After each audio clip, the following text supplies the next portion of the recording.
करे नहीं भले में लाख मथे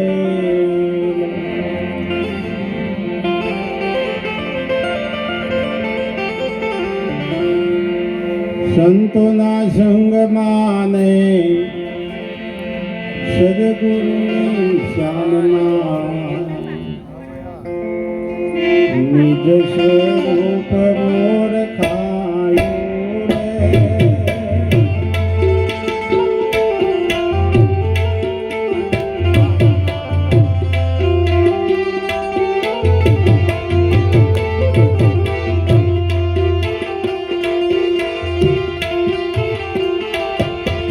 संतोना संग मान सदगुरु ने साधना निज स्वरूप मोर खायो रे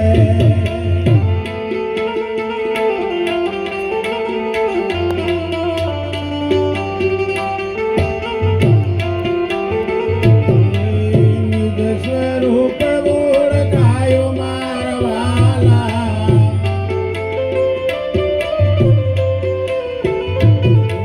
निज स्वरूप मोर खायो मारवाला हे आपो आप मास मायो रे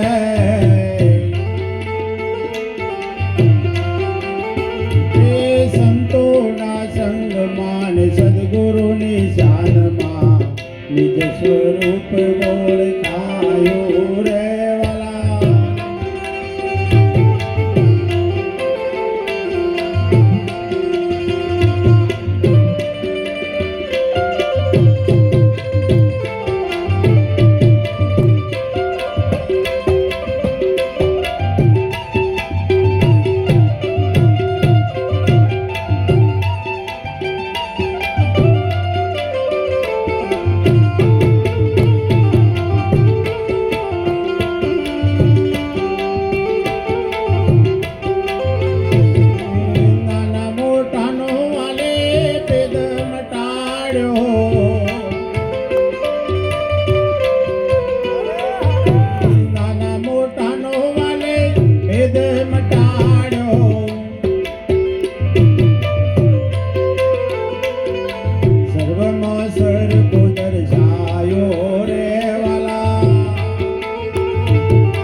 स्वरूप गोड़ खायो रे वाला निज स्वरूप गोड़ खायो આજના પવિત્ર અને પાવન પ્રસંગમાં ગોધીનગર ગામની પવિત્ર અને પુણ્યશાળી ભૂમિ પરમ પૂજ્ય પરમ વંદનીય પરમ આદરણીય રમેશરામ મહારાજ નૈનાબાના ઓગણે આજે સુંદર એવું જ્ઞાન યજ્ઞ પૂજ્ય શંકર મહારાજના આ 5મી નામ સ્મરણ તિથિ સંતોને તેડ્યા છે એ બદલ આ પરિવારનો જોરદાર તાળીઓના ગરગરાટથી આપણે વધાવીએ.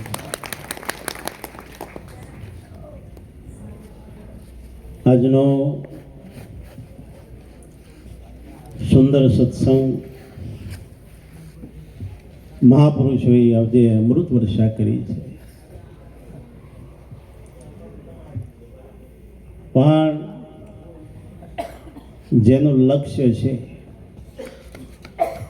એ વાતને પોમી લે છે, અને લક્ષ્ય નહીં હોય તો ચોય જતા ચોય નહીં. અને હું લાયા પણ આજ લઈને જવાના, આજે લઈને જવાના. મહારાજને જાહેરાત કરી છે, જેમ થવું હોય એમ થાય.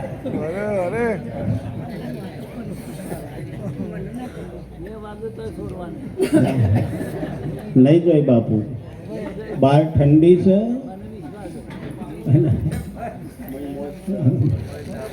કોઈ દાબરો છે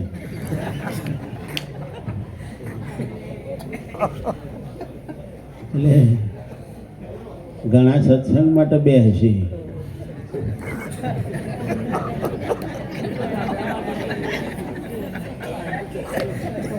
એટલો આનંદ છે જોવો તો ખરા. ઓહ દાબરો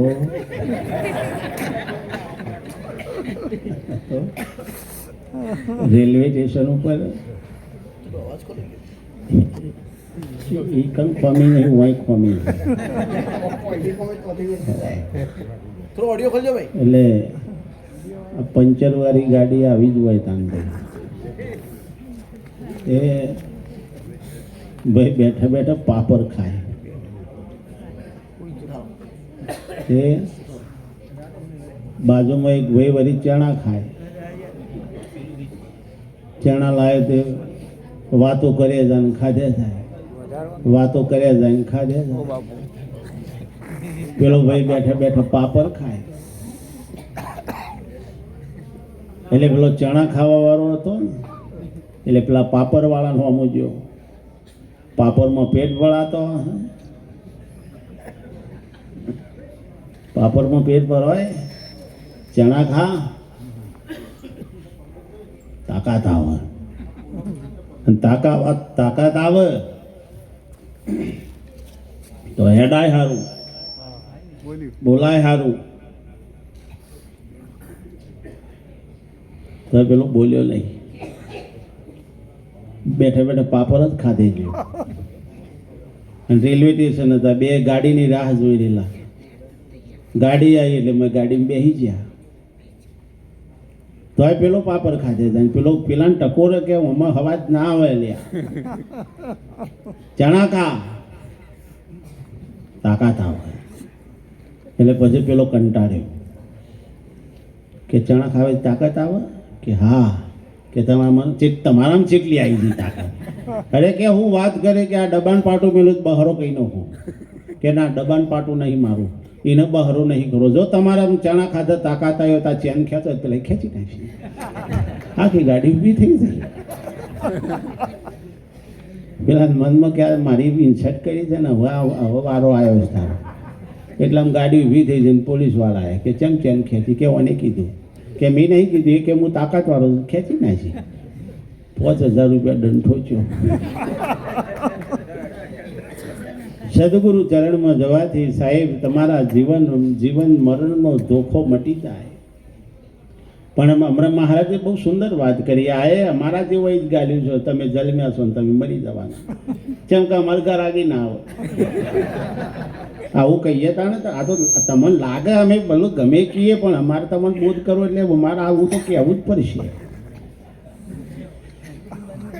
અમારે કંપનીઓ બંધ થઈ જાય તો અમારે પછી શું કરવાનું કયો? હવે આના પછી ધાબળાય કોણ હાલે?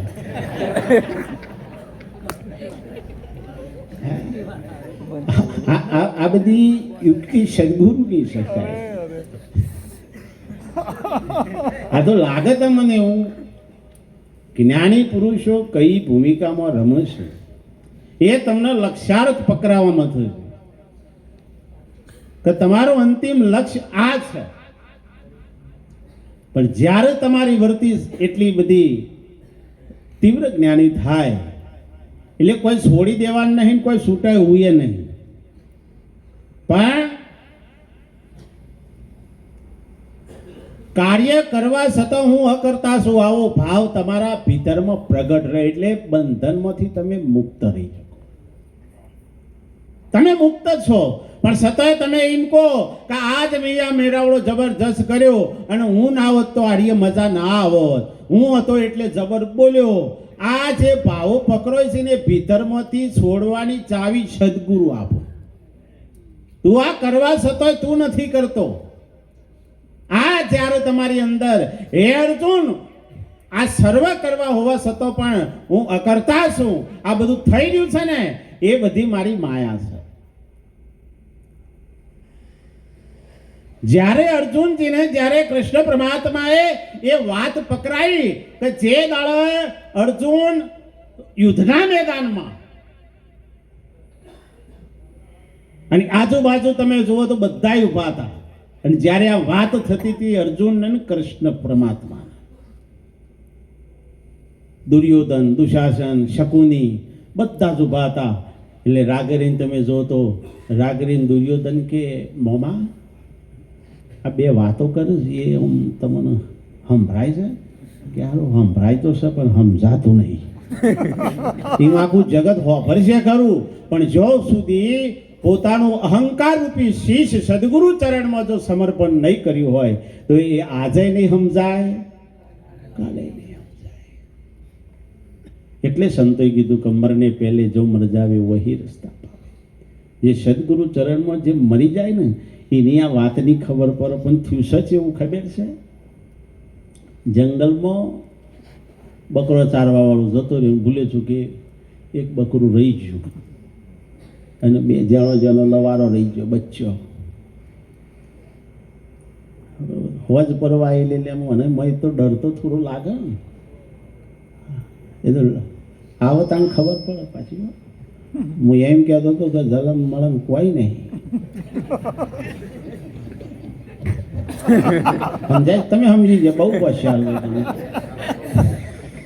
અને આ બધા તો નહીં અડીને આવ્યા, હું તો એ છે ટોચી અડીને આવ્યો છું. બ્રહ્મપાળ જે જેટલા પાર આવતું છે એની એ પાર થઈને આવ્યો. એક ભાઈ ના અમારા મેં બાપુ ફોટો જોયો, પેલા મોબાઈલ ફેંકતો હતો જે મેં જોયો, તે ફૂલહાર પહેરાયેલો ફોટો મારો પાછો, અને ભૂલે છું કે એની ઓમ શાંતિએ લખી દીધેલું નેચર લખી દીધેલું. પણ એ ભૂલી ગયેલો કે અરે હું પાછા આવ્યા છે એ ભૂલી ગયો, મને જ બતાવી દીધું. એ મેં તો તૈયારીઓ કરી છે કે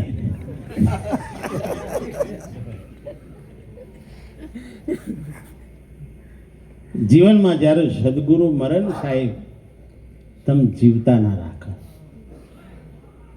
અને જીવતા રાખે ને તો સુધી તમે ભૂત થવાના ને સદગુરુ સાહેબ તમને એટલે કોઈ અમારા ડાયરામ મહારાજ કહેતા તમને હાથ ના અડારે, પગ ના અડારે, તમને ચોય ટચ ના કરે ને તોય તમે ઘાયલ થઈ જાઓ.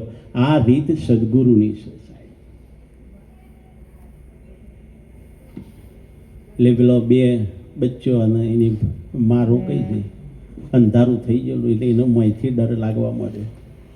માલિક હાજર હતો તો સુધી ના બીયો, પણ માલિક જતો રહ્યો ને અંધારું થવા માંડ્યું એટલે તો ડર લાગે ને. એટલે મને વિચાર કર્યો કે મારું બેટું અમુક કરવાનું. એટલે એક બોલ હતી, મેં બચ્ચોને લઈને પહેરી જઈ એની માં કે જે થવું એ થાય, પણ હું આજની રાત તો રોકાવું પડશે. એટલે બચ્ચોને બોધ કર્યો અને મેં જ્યાં પછી કે ગમે અણહાર થાય કોઈ આવે એટલે તમારે બીજું કોઈ કહેવાનું નહીં. માં મને ભૂખ લાગી છે, મને ખાવાનું હાલો, બીજું તમારું કોઈ ભજવાનું. હા, એટલામાં તમે જુઓ તો